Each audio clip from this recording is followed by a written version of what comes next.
Assalamualaikum warahmatullahi wabarakatuh.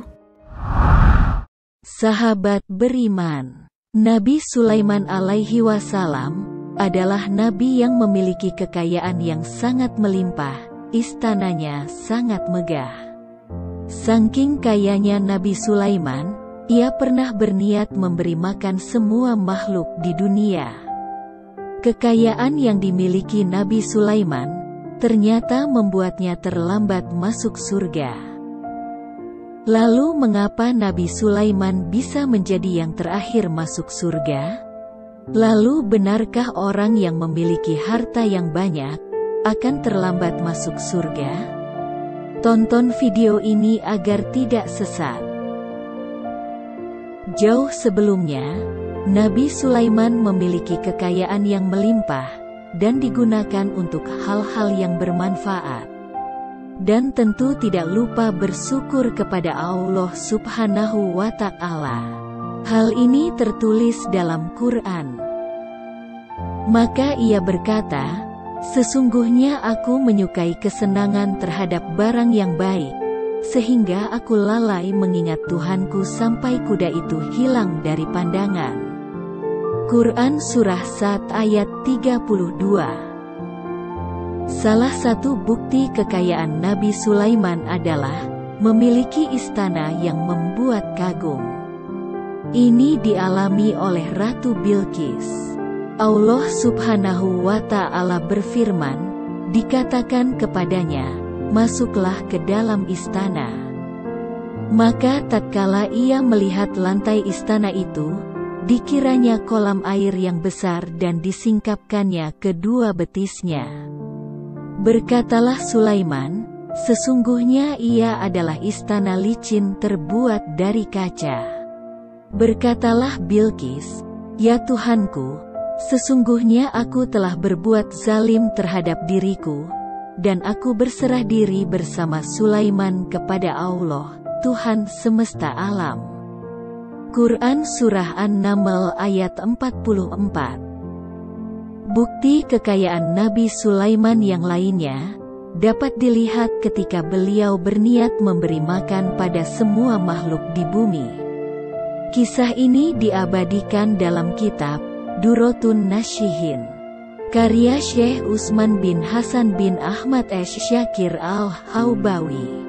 Karena kekayaan yang diberikan Allah kepadanya, Nabi Sulaiman meminta izin untuk memberi makanan kepada makhluk Allah yang ada di bumi. Nabi Sulaiman telah diperingatkan oleh Allah bahwa ia tidak akan bisa melakukan itu, namun Nabi Sulaiman tetap ingin melakukannya. Allah Subhanahu wa Ta'ala pun akhirnya mengizinkan Nabi Sulaiman memberi makan semua makhluk selama 1 hari. Manusia, jin, dan hewan pun diperintahkan untuk menyampaikan undangan makan dari Nabi Sulaiman.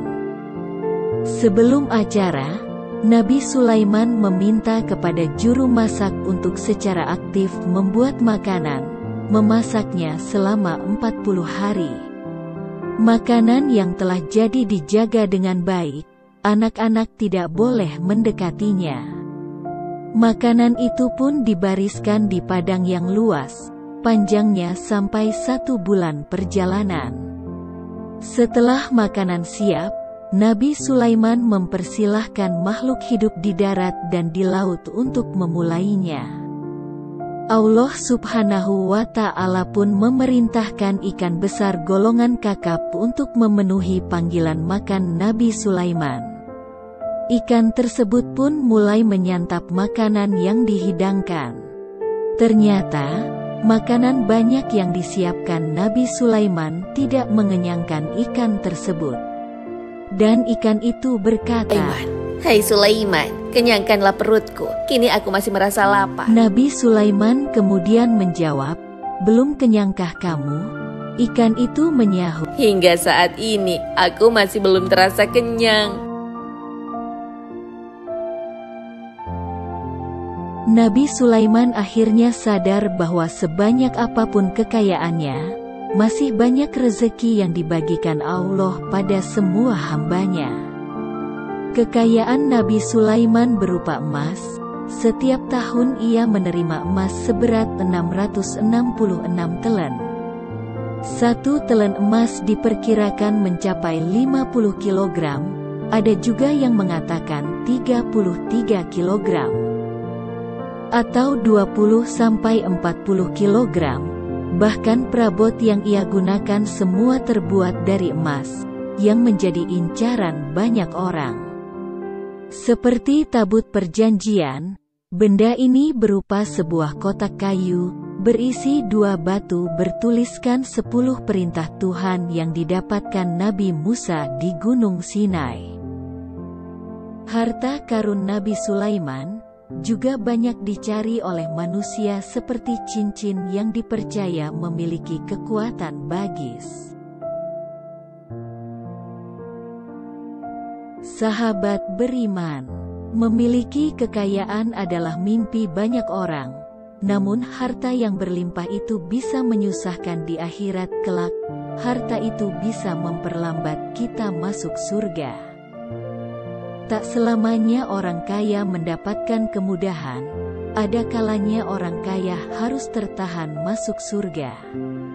Hal ini sudah dijelaskan dalam hadis berikut ini. Dari Abdullah bin Amr bin Ash, sesungguhnya kaum muhajirin yang miskin, mereka menyambut kedatangan surga di hari 40 tahun sebelum orang kaya.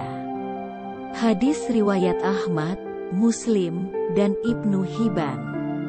Dalam hadis lain disebutkan, selisih masuk surga orang kaya dan orang miskin adalah 500 tahun. Mengenai 2 hadis ini, Al-Qurtubi dalam At-Tazkirah menjelaskan bahwa perbedaan ini kembali pada keadaan orang miskin dan orang kaya yang bersangkutan. Jika persaingan itu terjadi antar sesama muhajirin, selisih masuk surga antara miskin dan kaya adalah 40 tahun. Sementara selain muhajirin, setengah hari dari hari kiamat sepadan dengan 500 tahun. Orang kaya akan ditanyai dari mana sumber hartanya, digunakan untuk apa hartanya.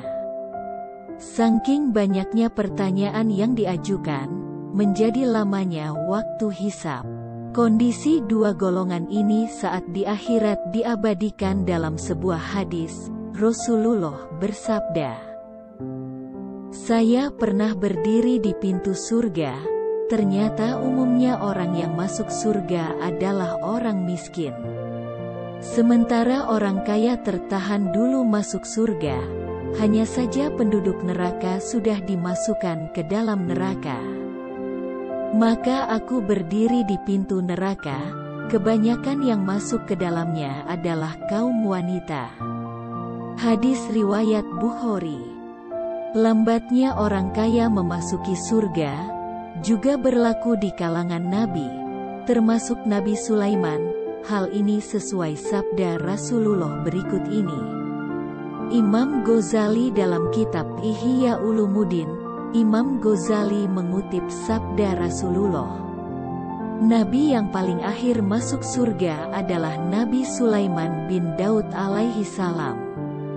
Karena lama proses hisab kekuasaannya. Selisih Nabi Sulaiman dengan nabi yang lain masuk surga adalah 40 tahun.